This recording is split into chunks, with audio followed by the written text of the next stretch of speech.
Welcome to Reformed Thinking.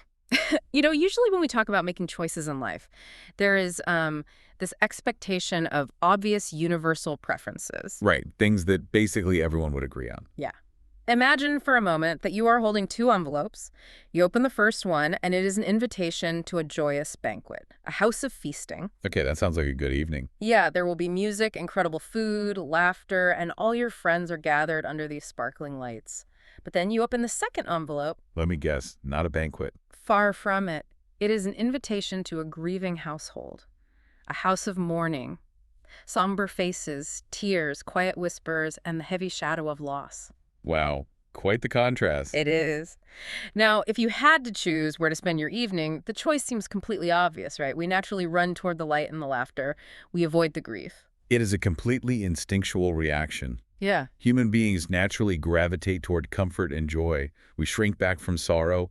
And, we spend a massive amount of our resources just ensuring we stay as far away from that second envelope as possible. But then you step into the historical material we are looking at today for this deep dive, and suddenly that instinct gets flipped entirely upside down. Yes, it really does. We are looking at a sermon delivered on September 3rd, 1854, by the widely respected historical preacher Charles H. Spurgeon, based on the biblical text Ecclesiastes 7.2. And his argument is that stepping into the house of mourning is objectively better for your soul than stepping into the house of feasting. Which, to a modern ear, is a striking premise. It is. Okay, let's unpack this, because on the surface, that sounds incredibly counterintuitive. To give you some context, Spurgeon is preaching this in London in 1854. The city is dealing with massive cholera outbreaks. So death is a very present reality for his congregation. Yes, very much so. He isn't speaking from an ivory tower, He is talking to people who are actively burying their neighbors. The mission of our deep dive today is to dissect why he argues so strongly for the superiority of the house of mourning over the house of feasting. Right. We're going to look at the anatomy of human happiness, the certainty of our mortality, and the very specific spiritual mechanics that happen in a room filled with sorrow. We have a lot of ground to cover. We do, but the logic he uses is incredibly meticulous. And to understand it, we first have to understand what humans actually want out of life. Right, let's start with the landscape of human experience. Spurgeon brings up this ancient concept of the via media, the middle way. Ah, yes, the middle way. He mentions Agur, a writer in the book of Proverbs, who prayed to God for neither poverty nor riches. Agur just wanted to walk in the middle way of life. The ideal situation, apparently, is this calm, quiet atmosphere somewhere between ecstatic joy and doleful melancholy. The idea of the middle way pops up across various ancient philosophies, but here it is presented as a state of holy complacency, a calm serenity. The thought is that the happiest person is the one who maintains an even keel. No extreme highs, no extreme lows. Absolutely. They avoid soaring like an eagle into the heights of ecstasy because the fall from there is terrifying. And they avoid diving into the crushing depths of despair. They just keep a steady, uninterrupted pace. When I think about that middle way, I picture it as this lush green valley. It is safe, it is comfortable, and it is situated right between two massive, steep hills. Now, here's my question for you. Sure. If this middle valley is the absolute best, happiest state for a human being, why can't we just choose to pitch a tent there and stay in that valley permanently? I know plenty of people today whose entire life goal is basically just to keep things chill. No high drama, no massive risks, just a quiet life in the valley. That is the goal for many, but the reality of the human condition prevents it. We are simply incapable of maintaining perfect equilibrium. We just can't stay put. No. Spurgeon admits his own inability to stay in that valley. The reality of life, dictated by circumstance and divine providence, forces us out of the middle. We are compelled to climb the steep mountains on either side of that valley. You cannot avoid the extremes forever. You're going to have to hike. Life will push you up one side or the other, whether you volunteer for the hike or not. And the imagery used for what waits for us at the top of those two mountains is so vivid. Think about the visualization here. On the brow of one hill, there's this fantastic structure. The fairy palace. Yes. It is described as a fairy palace, the kind of place we fabricate in our dreams using the architect of fancy. This is the house of feasting. But then, on the other side of the valley, on the other mountain, stands a gloomy castle. A very different vibe. Completely. It is overgrown with damp weeds and moss. It looks like a desolate place straight out of a legend about an old giant. That is the house of mourning. Those visual descriptions are vital. We all alternately have to go to each of these houses. Sometimes we are rejoicing in that fairy palace, and other times we are weeping in the gloomy castle, hanging our heads like bulrushes. But since we are forced to visit both throughout our lives, Spurgeon suggests we examine the records of those who have visited these places before us. Right, checking the historical logs. Yes. We need to look at the historical catalog of the House of Feasting first. Let's walk up that hill. Okay, let's do it. I think we can all picture walking up the hill toward that fairy palace. It is not hard to find company for this trip. There is a joyous spark in every person's breast. You just blow the trumpet of announcement, tell people you are going to a feast, and everyone is instantly ready to go. You don't have to convince anyone to attend a party. It is the easiest invitation in the world to accept. The crowd gathers quickly, drawn by the music and the light. But before we cross the threshold, we get stopped. The House of Feasting is actually broken down into 3 distinct wings. Sinful feasting, innocent feasting, and spiritual feasting. Right. First, we are standing outside the door of Sinful Feasting. And looking around at the crowd heading inside, you notice a specific element. There is the low drunkard and the vile rake. Not the best crowd. No. When I read that, it honestly made me think of a disastrous modern-day VIP club promoter trying to get everyone past the velvet rope. It looks glamorous on the surface, but there is a dark underbelly. When we examine the historical record of this specific wing of feasting, it is a catalog of absolute disaster. It really is. The assertion made here is startling. The most terrible calamities that have ever struck the world, or struck humanity, happened while people were in the House of Feasting. The record roll of the House of Sinful Feasting is literally a catalog of destruction. Let's talk about some of these historical examples because they come in rapid fire. First, the generation of Noah. Right. When the cataracts fell from the skies and the flood came, what were the people doing? They were partying. They were eating and drinking, marrying and giving in marriage. They were completely absorbed in their worldly revelry, oblivious to the judgment hanging over them. Then you have the Israelites in the wilderness. The text describes a moment where they are complaining, demanding meat. God sends quail, but while the meat is literally still between their teeth, a great plague strikes them. That event in Numbers 11 is a perfect illustration. They craved indulgence, they got it, but because their feasting was rooted in rebellion against God, it brought immediate destruction. Their guard was down, their desires were entirely fleshly, and the consequences were severe. And the hits keep coming. Job's children were killed when a great wind from the wilderness smote the 4 corners of the house. What were they doing? Eating and drinking wine in their eldest brother's house. Another feast. Samson, a man with supernatural strength, lost it all while he was asleep in the lap of Delilah, completely wrapped up in sinful pleasure. Nabal, who basically threw a frat party. That is an apt comparison. Right. He held a feast like the feast of a king, got very drunken, and the next morning his heart died within him and became like a stone. Amnon was slain by Absalom's servants during a feast. Every single one of those examples demonstrates a catastrophic fall that occurred at the height of worldly, sinful revelry. The senses are dulled by indulgence, the conscience is silenced by the noise of the party, and then the judgment falls. It's a pattern. It is a pattern of human behavior. When we are entirely comfortable and indulged, we forget our Creator. I want to zoom in on one specific historical event because the imagery is almost cinematic. Belshazzar's feast in Babylon. Oh, that is a vivid one. 10,000 lamps lighting up a gorgeous palace. The king sitting on a lofty throne, surrounded by his wives, concubines, princes, and lords. They are drinking heavily, letting out wild shouts, singing lascivious songs. It is the peak of arrogant celebration. And in the height of their arrogance, they cross a line. The king sends for the sacred gold and silver vessels that had been taken from the temple at Jerusalem decades earlier. The holy items. Yes. They pour their unhallowed liquors into these holy vessels, drinking and invoking curses upon the God of Jacob. They are actively mocking the divine. The music is loud, the bowls are filled to the brim, but outside the gates, the Medes and Persians have already diverted the river and are marching under the city walls. The enemy is already inside the gates, basically. And inside, suddenly, the disembodied hand appears and writes on the plaster of the wall, "Thou art weighed in the balances, and art found wanting." Spurgeon uses this chilling phrase, "The death shaft is whizzing through the air." Such a descriptive phrase. It pierces his heart, he falls dead, and the great empire of Babylon falls with him in a single night. This brings us to the severe warning issued to anyone, specifically addressing a young man enchanted by the gaiety and charmed by the music of the House of Sinful Feasting. The exterior might look like a magnificent temple, But the reality is terrifying. It is a trap. Every plank in the floor is rotten. The stones are dug from the quarries of hell. That house leads downward to the chambers of death. It makes you want to turn around and run as fast as you can away from that fairy palace. But we have to clarify something, because there is a sharp turn here. The argument is not that Christianity condemns all joy. No, not at all. There are other wings in this house. Jesus himself attended a marriage feast in Cana of Galilee. He even turned water into wine there. If all feasting was inherently evil, the Savior would never have participated in a wedding reception. That is a crucial distinction. The Christian faith was never intended to make men miserable. Christians are not shut out from all banquets. There is a house of innocent feasting. The innocent wing. Yes, there are pleasures that are completely free from the drugged cup of the drunkard, the song of lust, or the obscene word. Let's categorize these acceptable innocent feasts.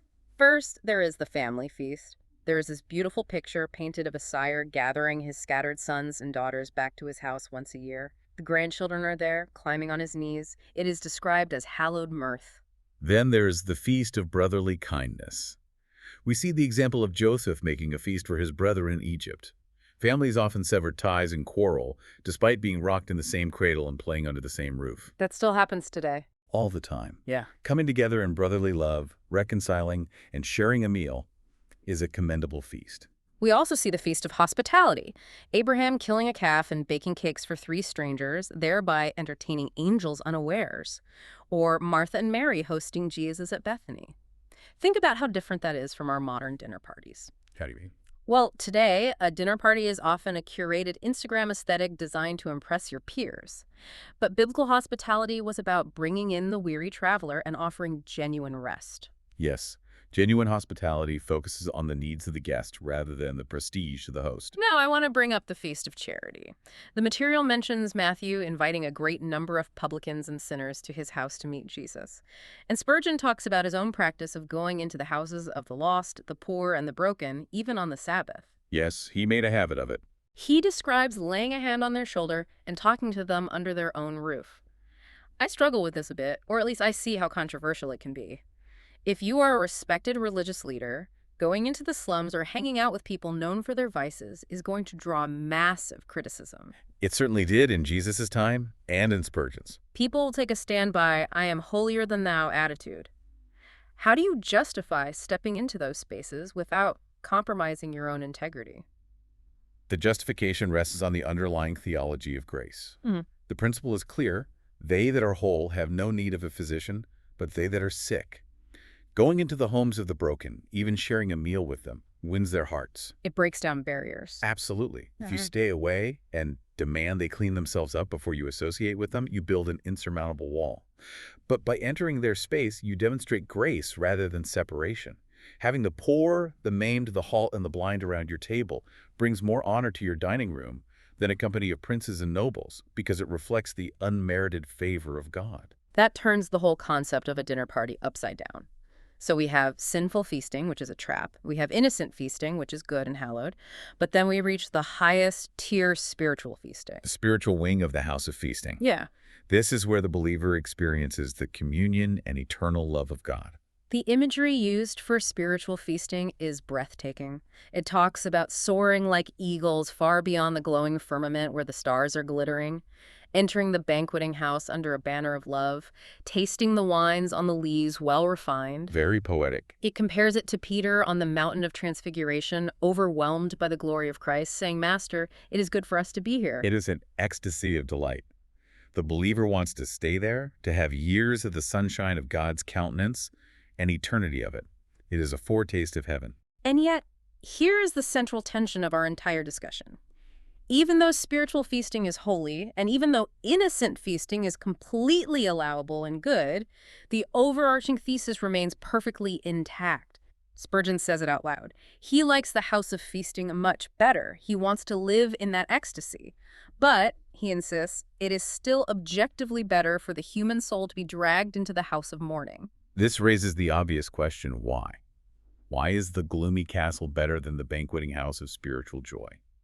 To answer that, we have to leave the house of feasting and cross the valley. Right. We have to walk across that valley of mediocrity and approach the steep rock covered in moss.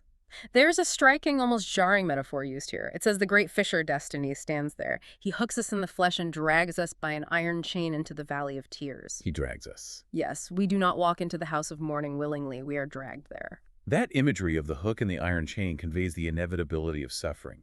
No one volunteers for grief. You do not wake up and say, I think I will go experience crushing loss today. No. But the chain of destiny links us all, and we cannot resist it when the time comes. What stands out to me is the absolute impartiality of this gloomy castle.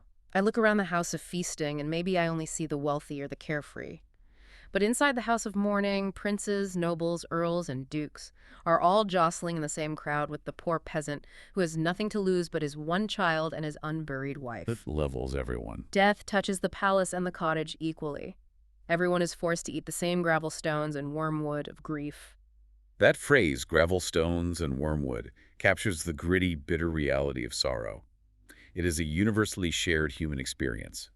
Spurgeon speaks directly from his own pastoral duty, describing the necessity of visiting the sick. He had to do that a lot in London. He recounts a specific anecdote of being in a cottage by the bedside of a dying woman just before midnight on a Friday, and then moving continuously from one deathbed to another. He views this not as a pleasant task, but as an imperative duty for every believer to comfort the distressed. Let's do what we did with the house of feasting. I want to look at the record roll for the house of mourning. We see this sad maiden clad in black, with weeping eyes, holding the list of people who have been dragged into this house. I look at this and I have to wonder, does suffering automatically make you a better person? Do all people benefit from eating those gravel stones? The record roll reveals a very sobering truth. Affliction by itself does not cure.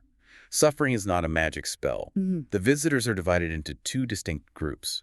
First, we see the unprofited. I was looking at this unprofited list in the source, and seeing Jonah on there completely recontextualized that story for me. How so? We know he goes through this massive trauma, thrown overboard, swallowed by a great fish. But later, when a plant he likes withers, he gets angry even unto death. The trauma didn't fix his heart, it just made him bitter. Who else is on that list? Ahaz is there. In the time of his distress, he trespassed even more against the Lord. He doubled down on his rebellion. Ephraim is mentioned, joined to idols, with the Lord saying, let him alone. So people can go through terrible things and stay hard. Yes. There are people who experience severe trauma and bereavement, yet they are not improved by it. They remain hardened. There is a terrifying warning about this. It says, if you laugh at the rod of affliction, if you refuse to kiss the hand that smites you, the sword of justice follows. God says, angel of justice, thou hast used my rod upon that incorrigible wretch, but he yields not. Now draw thy sword. Affliction without yielding is incredibly dangerous. But then we look at the second group on the roll of the profited. This list showcases the positive potential of the house of mourning. David is there. He confesses that before he was afflicted he went astray, but afterward he kept the word. Manasseh is there, a wicked king who, when he was in affliction, humbled himself greatly before God. And Job, of course. Right. Job is on the list. A man who lost his wealth, his health, and his children, went through immense suffering, and in the end received twice as much as he had before, emerging with a deeper understanding of God's sovereignty. Okay, but look, if I'm a pastor today and I tell my congregation, hey, prioritize funerals over weddings, I'm going to get fired. People will say I'm fostering a culture of depression. How do we distinguish between clinical melancholy and the spiritual house of mourning? Isn't there a danger here of romanticizing depression? That is a very valid modern concern. The distinction lies in the mechanism of grace. The physical or emotional pain of the house of mourning does not automatically make you holy. Clinical depression is a medical reality, and despair without hope is spiritually destructive. So suffering needs an active ingredient. The theological implication is that only divine grace makes the house of mourning effective. Without the working of the Holy Spirit, sorrow might just make a person bitter and despairing, like Ahaz or Jonah. But with grace, sorrow becomes an instrument that softens the heart, breaking our reliance on the illusion of control, and leading to humility and a closer walk with God, as we see with David and Manasseh. So we are inside the gloomy castle looking at the record roll, but then we are taken down a hallway into one very specific room within the house of mourning. And the claim is that this is a room we should visit every single day. The room is Gethsemane. The ultimate house of mourning. The sensory details used to describe this room are deep and moving. We see the gloomy olive shades. We see the dark brook Kedron. And we see the mighty Jesus, the King himself, bending his knees in agony, sweating great drops of blood, falling down to the ground, wrestling with the Father. Gethsemane is referred to as the olive press. This ties directly into the mechanics of substitutionary atonement. Oh, an olive press, because olives are crushed. Yes, an olive press is where olives are crushed under immense heavy weight to extract the oil. In Gethsemane, Christ is being crushed under the weight of the sins of his people. Spending time in this specific place of woe offers more genuine solace and holiness than any pavilion of worldly happiness. Wait, substitutionary atonement? Let's make sure we're on the same page for anyone listening. You're talking about the specific mechanism where one entity absorbs the punishment and wrath meant for another, right? Yes. The concept that humanity has incurred a moral debt against a holy God, a debt we cannot pay. In Gethsemane, Christ is anticipating the cross, where he will act as a substitute, taking the wrath and punishment due to sinners upon himself. The agony in the garden is the psychological and spiritual crushing as he prepares to drink that cup of judgment. The preacher says, "Thy bitter herbs are sweet to me." How can the agony of Gethsemane, the crushing of an olive press, be sweet? Because for the believer, focusing on Christ wrestling for their sins highlights the reality of unmerited favor and forgiveness. The bitter herbs of Christ's grief provide the sweetness of salvation. A believer never feels so holy or so genuinely happy as when they sit in the shadow of Gethsemane and contemplate the massive price that was paid for them there. It shifts the perspective entirely. It grounds you. It pulls you completely out of the superficial froth of the house of sinful feasting. Precisely. It is the ultimate reality check. Now, beyond the spiritual reality of Gethsemane, we move to the words of Solomon himself in the book of Ecclesiastes. Solomon provides 4 distinct logical reasons why the house of mourning surpasses the house of feasting. Let's look at the first reason, the inevitability of our end. For that is the end of all men. We must die. The reality is that there is no discharge in this war. The decree is determined in heaven and cannot be altered. Every single person must eventually go to the house of mourning and pass through death. Feasting creates an illusion of immortality. Mourning shatters it.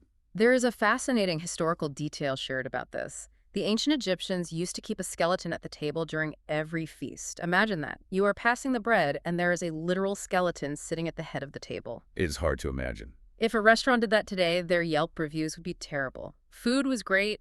Ambiance was ruined by the literal human remains at table 4. But the point was to make death an everyday companion. The Romans had a similar practice with the concept of memento mori. Remember, you must die. The practice prevents the illusion of earthly permanence.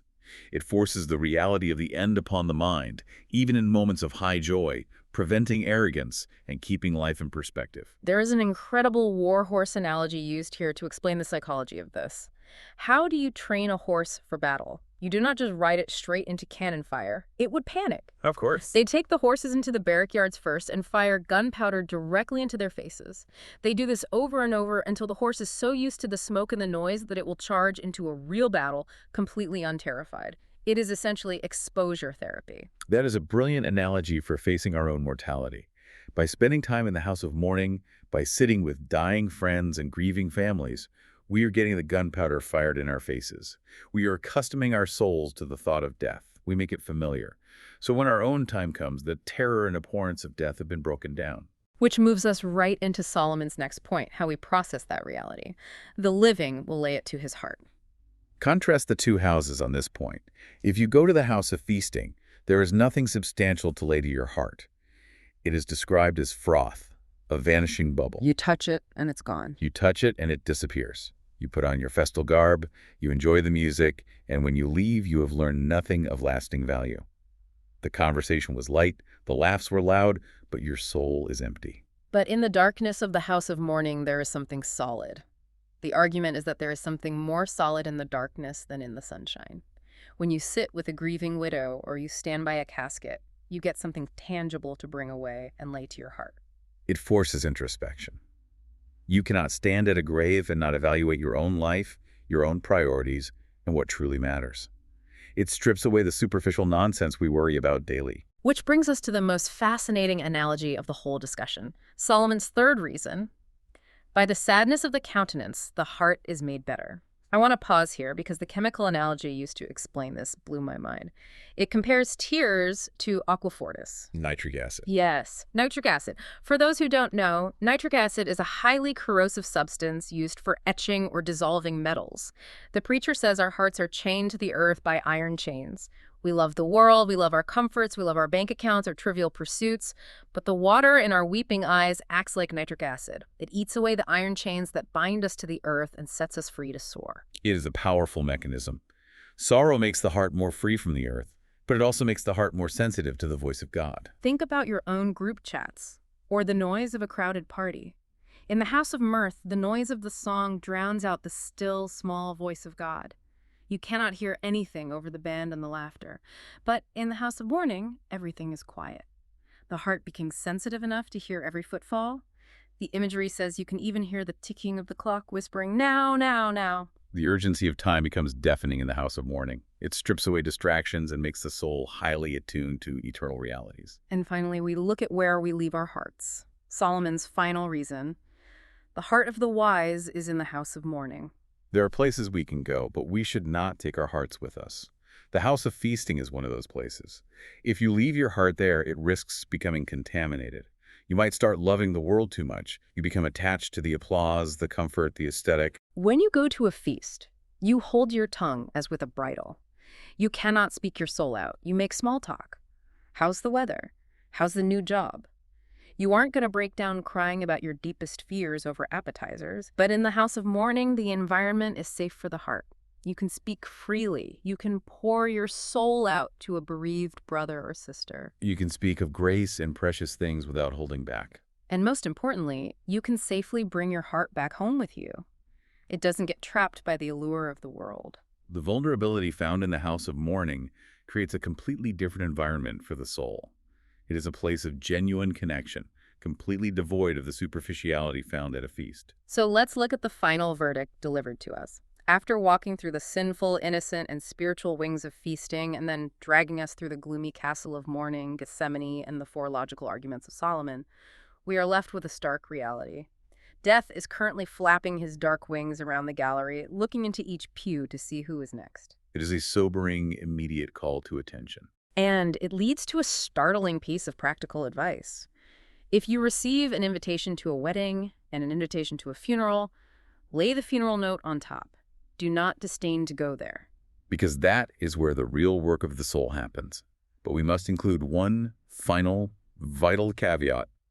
Neither the house of feasting nor the house of mourning benefits the ungodly by itself. Right. Sitting in a dark room crying does not save you. It makes it absolutely clear that only the Holy Spirit gives life. Only Jesus makes someone a forgiven sinner. When that grace is present, the Holy Spirit turns a mourner's bedside into a Bethel, a house of God. The circumstances themselves are neutral without the active, effectual presence of God's grace working in the heart. Okay, so we started this deep dive talking about the two envelopes, the obvious choice versus the counterintuitive choice. And after unpacking this, the logic is incredibly tight. We naturally avoid the house of mourning because it hurts, but we see that the hurt functions like acid on our earthly chains. It sets us free from the things that do not matter in the end. Which brings me to one final thing I want you to mull over. Think about your daily routine. In our modern era, we spend vast amounts of money, time, and technology trying to permanently avoid the house of mourning. We have constructed an endless digital house of feasting right in our pockets. That is a brilliant point. We have a fairy palace on demand to distract us from every minor inconvenience, every moment of quiet, every uncomfortable thought about our own mortality. But if the logic holds, if tears act as the acid that breaks the iron chains binding us to trivial things, could our relentless pursuit of entertainment and distraction be the very thing keeping us entirely imprisoned?